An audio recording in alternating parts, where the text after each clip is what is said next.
Welcome back, folks. Well, we're back on the Mustang, and we got our separator plate from Silver Sport, but ran into another problem. So basically what I'm learning is this is a 5.0 bell housing. It's made for a 5.0. The separator plate's made for a 5.0. Well, I couldn't tell. I put the separator plate on, put the bell housing on. Of course, separator plate, went through the whole thing with the flywheel and the clutch, got all that done. Put this in. Well, there's a lip right here. And when I was cranking down on this starter, again, I wasn't using any impact. I used by hand. And it was going in, but I noticed it was doing some weird things. If you look, it's kind of caved in now. Well, what it was doing is that pilot that's on the starter was pushing in to that separator plate. And I was doing this by hand with a short ratchet, and sure enough, it broke the ear off this thing. I couldn't see that it was actually, this pilot was hitting that separator plate, probably about right in here. So I called Silver Sport, spoke to Zach. Zach was working from home, and Zach, again, I'm not blaming Silver Sport. But what I'm learning is, what Zach said, is that they use a starter from a 5.0 Mustang.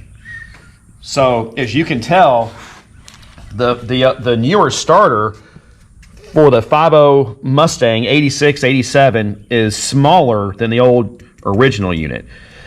It kind of reminds me, it's similar in fashion to on your Mopars.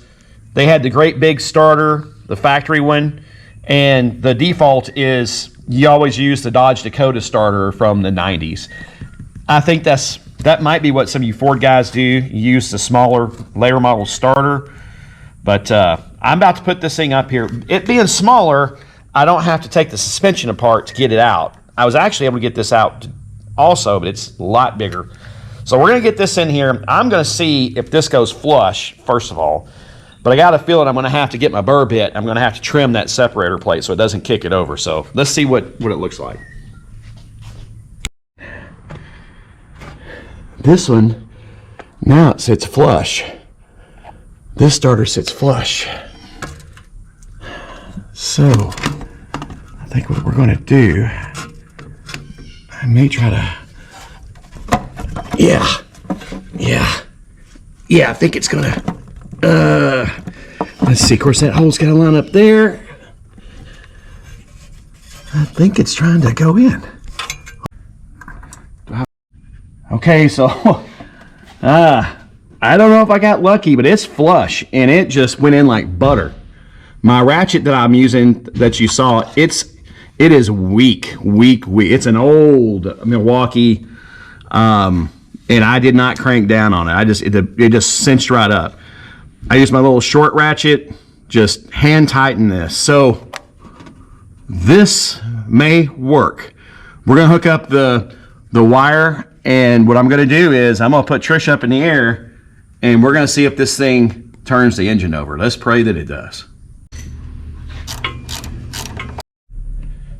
All right, honey, go ahead and bump that starter.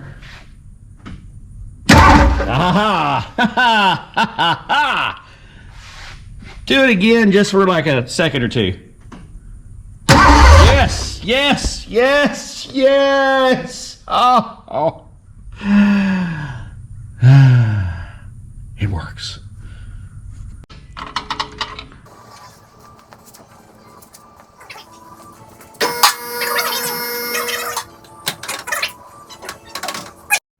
So we're going to go ahead and pull the transmission for the 5th time. Now, bleeding our slave cylinder. Get over here. I'll show it when I pull the trans, but you got to be able to line the pin up and get your hand in here and line the pin up with all those discs. I got it in, I got it lined up, but what happened was the disc got out of their little groove. So what happens is those get out of their groove. I couldn't tell it was out of its groove. It was all lined up. It's going around the shaft, but no, they weren't in there. So while we were bleeding this, basically what it did is it overextended this slave cylinder. So when it does that, it's trash, it's junk. Because when you start seeing fluid pouring out right here with the separator plate that you can't get to anything on one of these, Yeah. So now we got to pull this thing again and get another slave cylinder. So this is amazing. Here we go. I am probably becoming a professional TKX. No, I'm not a professional because I'm having all these problems. But once it popped into its slot, that's when it started gushing fluid. And it is gone. That slave cylinder is gone. So here we go again. Pull the transmission out. 1 step forward and 15 steps back. Got the transmission back out again. So everything was going good, except for when we put this damn slave cylinder in there. Remember, you got to line this thing up with the little bitty hole. You can't hardly get your hand in there, and you can't see you got headers right in your way. So what happened was these spacers came out of their slot, and I couldn't tell because you can't see inside. So they came out of their slot about like that. Oh, there it is. And when it did, when we were bleeding the slave cylinder, there you go. You overextend one of these damn things and they're junk. They're no good. Yeah, there you go. So what happened was, you see that pilot got out of the groove. It was in the pin, but it was out of the groove. So here we go. Again, I'm not gonna say bad words, but yeah, you gotta somehow make sure that these things are in their pilot, in their groove.